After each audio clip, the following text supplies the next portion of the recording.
going on, everybody? I figured I'd try something different today, opposed to just giving you faceless freestyles on a weekly basis where I can give my perspective on culture, news, and everything in between. I figured we'll test this out, see where it takes us. So today, I'm diving into a mix of topics that have been trending lately, and I have some thoughts. So let's kick it off with Joey Badass's freestyle, The Ruler's Back. First up, Joey Badass dropped a freestyle recently, The Ruler's Back, and one line in particular has some within the culture riled up. You know the one, about too much West Coast licking. Now, before anyone adjusts their chair, let's break this down. I didn't take it as a diss to the West Coast or West Coast artists. If anything, Joey seems to be aiming at fans admiring from another coast, maybe even his East Coast peers. He talked about feeling overlooked, which honestly feels like a calculated move to stir the pot and generate some buzz. There's also that heir apparent line that's been ignored. And look at that. We're talking about it. Now, I most recently watched his interview with 19 Keys, and look, Joey's obviously not a dumb rapper. He knows what he's doing. I'm a fan of New York content creators and artists, so while some people want to see the rah-rah, I think we need to pump the brakes a bit and remember how easily the lines can get blurred even in sport when it comes to the back and forth. Personally, would I crash out over Joey's line? Nah.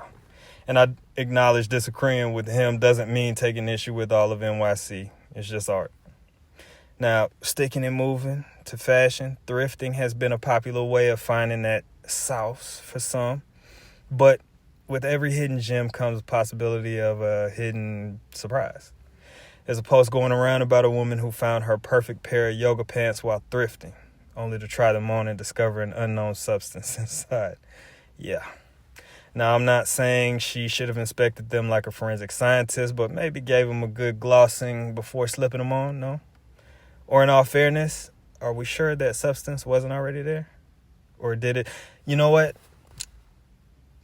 Look, I digress. All jokes aside, thrifting is great, but maybe you want to check out any clothes prior to trying them on because you just never know. Now, switching gears, let's talk tech. Sam Altman, OpenAI's poster boy, is making headlines for being named in a lawsuit for allegedly sexually abusing his sister. His younger sister, Annie, is accusing Sam of sexual abuse from as young as the age of 3 years old. Annie has been reportedly making these claims in the past on platforms such as X. A statement by the family denying the allegations has been released. Now, if you're not familiar, Sam Altman is one of the minds behind the AI revolution, including tools like ChatGPT. And these allegations raise questions, not just about him personally, but also about the ethics of the tech world he represents. Could this mess impact the AI outputs we see? Maybe not directly, but it sure makes you think about the people shaping the digital tools we rely on. The story is developing, so we'll see where it goes. Finally, let's check in on the LA wildfires. The situation remains serious, with evacuation orders and brave firefighters working around the clock to contain the flames. Our thoughts are with everyone affected. It's a stark reminder of how quickly things can escalate. So if you're in the area, please stay updated, follow safety guidelines, and let's hope for some good news soon. Anybody that's been displaced and in need of assistance, please reach out. We have several pages sharing information on resources that can be provided. All right? So that's it for today's rundown. We're going to keep it brief, wrap it up for our initial quick hit on potential mayhem with Aaron. If you got thoughts on any of these topics, let me know.